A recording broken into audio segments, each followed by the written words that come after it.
మంచిదైతే ఊరు మంచిదవుతుందంటారు. యథారాజా తథా ప్రజ అన్నది కూడా ఉన్నది.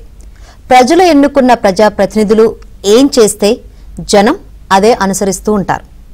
మరి ఇంతటి ఇంపాక్ట్ చూపించే సో కాల్డ్ లీడర్స్ ఎలా ఉండాలి? ప్రజాస్వామ్య లక్షణాలను తూచా తప్పకుండా పాటించాలి కదా. పబ్లిక్కు ఆదర్శవంతంగా ఉండాలి కదా. మనసా వాచా కర్మేనా ఏం చేసినా అందులో జనహితమే చూడాలి కదా. మేలు చేయాల్సింది పోయి కీడు చేసేవారిని ఏం చేయాలి? సమాజాన్ని తప్పుదారి పట్టించే వారికి ఎలాంటి శిక్షలు పడాలి? ఎవరి పాత్ర వారు పోషించకుండా జనానికి తప్పుడు సిగ్నల్స్ ఇచ్చే వారి పట్ల అప్రమత్తంగా ఉండాల్సిందే. పాలకులా పాలితులా? చాలా మంది హక్కుల కోసం పోరాడతారు, కానీ బాధ్యత మాత్రం నిర్వహించబట్టారు. వాళ్ళు ఈ రోజుకి వాళ్ళ బూతులు మారట్లేదు, వాళ్ళ బుద్ధులు మారట్లేదు. మరి మీ అసెంబ్లీకి రాకుండా మీ అసెంబ్లీకి రావని ఇంట్లో కూర్చుంటే మరి ప్రజలు వాళ్ళని ఏం చేయాలండి? బడ్జెట్ ఉంది అంటున్నారు, మరి పనులు ఎందుకు ఆగిపోయాయి అధ్యక్ష? దయచేసి దశల వారీగా దాటివేయకుండా వచ్చే అయిపోయే ఆర్థిక సంవత్సరం లోపు వీళ్ళు స్పష్టమైన లెక్కలను ఇవ్వగలరా అధ్యక్ష? ధన్యవాదాలు అధ్యక్ష. ఈ నలుగురు సంధించిన ప్రశ్నలు ఎవరి గురించో మీకు అర్థమయ్యే ఉంటుంది. నిజమే, మీరు ఊహించింది కరెక్టే. గతంలో 5 ఏళ్లు ఏపీని పాలించి అప్పుల కుప్పగా మార్చి అభివృద్ధికి ఆమడ దూరంలోకి నెట్టిన జగన్ రెడ్డి గురించే. అసలు వీరు ఏం ప్రశ్నించారో అర్థమైందా జగన్ రెడ్డి? చివరాఖరకు మాకు అసెంబ్లీలో విద్యార్థులు పోషించిన విపక్ష పాత్ర పోషించేంత దమ్ము ధైర్యం కూడా లేకుండా పోయింది పాపం. ఎంత చక్కగా ప్రభుత్వాన్ని నిలదీశారో మరోసారి వినండి జగన్ రెడ్డి.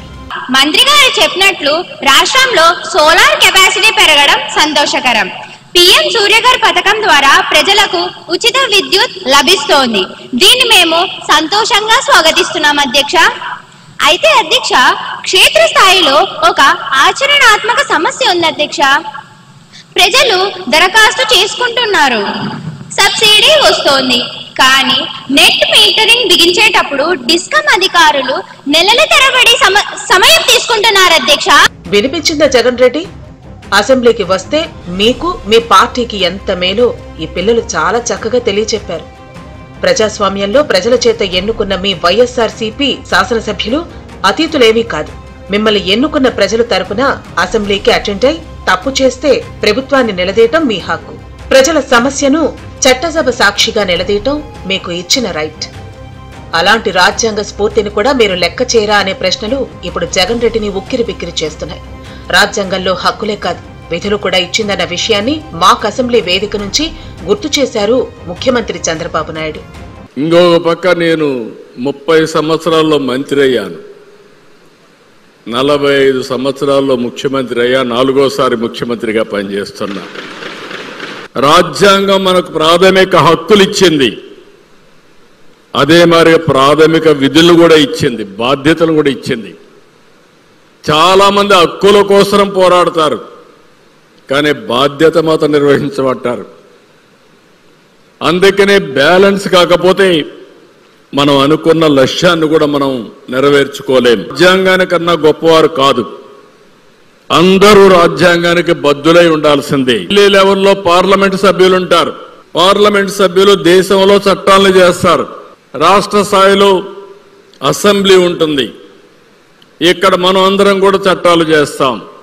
వ్యక్తిగత ప్రయోజనాలతో మనం ఇక్కడ రాలేదు, వచ్చింది సమాజ హితం కోసం మనం ఎమ్మెల్యేలుగా ఎన్నిక ఇక్కడికి వస్తారు. సమాజ హితంకి వచ్చే వాళ్ళం వ్యక్తిగత కక్షల కోసం పోరాడవలసిన అవసరం లేదు. ఒకప్పుడు సిద్ధాంతాల పోరాటాలు ఉండేటివి, ఆ విషయం కూడా మీరు గుర్తుపెట్టుకోవాలి. పవర్ లో ఉన్నప్పుడు ప్రజల నుంచి ఫిర్యాదులు వస్తే స్వీకరించిన వైఎస్ఆర్సీపీ విపక్ష హోదా ఇవ్వకున్నా 11 మందిని గెలిపించిన ప్రజలను వారి పాపాన వారిని వదిలేశారు. అసెంబ్లీకి రాకుండా జనం సమస్యలను సర్కారు దృష్టికి తేకుండా ఇష్టారాజ్యంగా వ్యవహరిస్తున్నారు. జనమన్నా జనం ఫీలింగ్స్ అన్నా లెక్కలేని జగన్ రెడ్డి నాయకత్వంపై ప్రజలు ఎందుకు నమ్మకం ఉంచాలి? 2029 ఎన్నికల్లో ఎందుకు అధికారం ఇవ్వాలి? ఇదే లాజిక్ ను రాజోలు గడ్డ నుంచి ప్రశ్నించారు డిప్యూటీ సీఎం పవన్ కళ్యాణ్. కొబ్బరి చెట్టును పెద్ద కొడుకుగా ఎలా భావిస్తారో అలాగే కూటమి ప్రభుత్వాన్ని భావించి 15 ఏళ్లు దీవించాలన్నారు.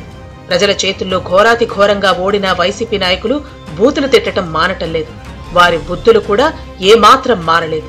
ప్రజాస్వామ్యంగా విమర్శించండి, సరిదిద్దుకుంటామని హితవు పలికారు పవన్.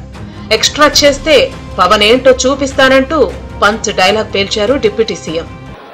నేను ఇంకా మీరు సామాజిక మాధ్యమాల్లో తిడుతూనే ఉన్నారు. మళ్ళీ ఇంకొకసారి హెచ్చరిస్తున్నా. పిఠాపురంలో ఒకసారి చెప్పాను మీకు,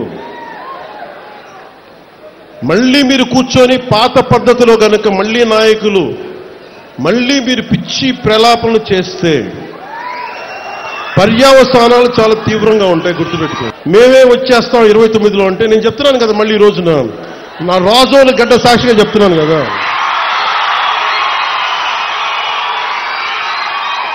నా రాజోలు గడ్డ సాక్షిగా చెప్తున్నా.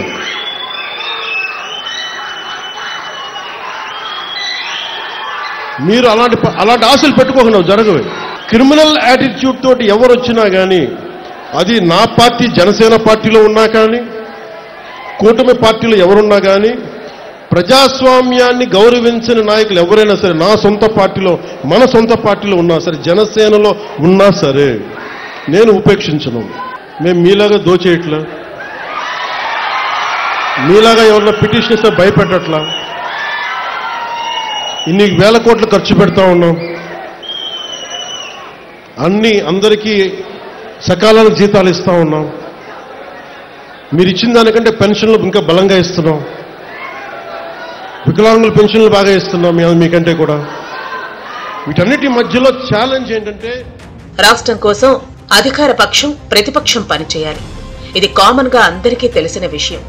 కానీ ఒక ఉద్యోగస్తుడు ఉద్యోగం చేయకపోతే ఏం చేస్తారో, అసెంబ్లీకి రాని ఎమ్మెల్యేను ఏం చేయాలని మాక్ అసెంబ్లీలో జగన్ రెడ్డి తీరును పరోక్షంగా ప్రశ్నించారు స్పీకర్ అయ్యన్న పాత్రుడు.